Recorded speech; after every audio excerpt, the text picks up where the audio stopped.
നടുക്കുന്ന ദൃശ്യങ്ങൾ. തുറന്ന ജിപ്സിയിൽ നിന്നും യുവതിയും മകളും തെറിച്ചു വീണത് കണ്ടാമൃഗത്തിന് മുന്നിൽ. കാസിരംഗ സഫാരി പാർക്കിൽ സഫാരിക്കിടെ വാഹനത്തിൽ നിന്ന് യുവതിയും മകളും തെറിച്ചു വീണത് കണ്ടാമൃഗങ്ങൾക്ക് മുന്നിലേക്കാണ്.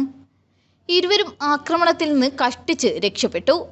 സംഭവത്തിന്റെ വീഡിയോ സോഷ്യൽ മീഡിയയിൽ വ്യാപകമായി പ്രചരിക്കുകയാണ്. ബാഗോരി റേഞ്ചിൽ സഫാരി നടത്തുന്നതിനിടെ തുറന്ന വാഹനത്തിൽ നിന്ന് പെൺകുട്ടി അബദ്ധത്തിൽ വീഴുകയായിരുന്നു. മകളെ രക്ഷിക്കാനായി പിന്നാലെ അമ്മയും ചാടി. സമീപത്തുണ്ടായിരുന്ന കണ്ടാമൃഗം ഇരുവരുടെയും അടുത്തേക്ക് വരുന്നത് വീഡിയോയിൽ കാണാം.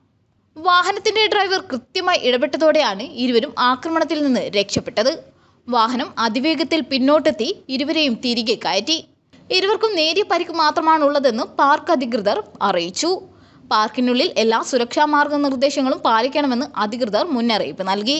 യുനെസ്കോയുടെ ലോക പൈതൃക സൈറ്റായ കാസിരംഗ ദേശീയോദ്യാനം ഒറ്റക്കൊമ്പുള്ള കണ്ടാമൃഗങ്ങളുടെ ആവാസ കേന്ദ്രമെന്ന നിലയിൽ പ്രശസ്തമാണ്.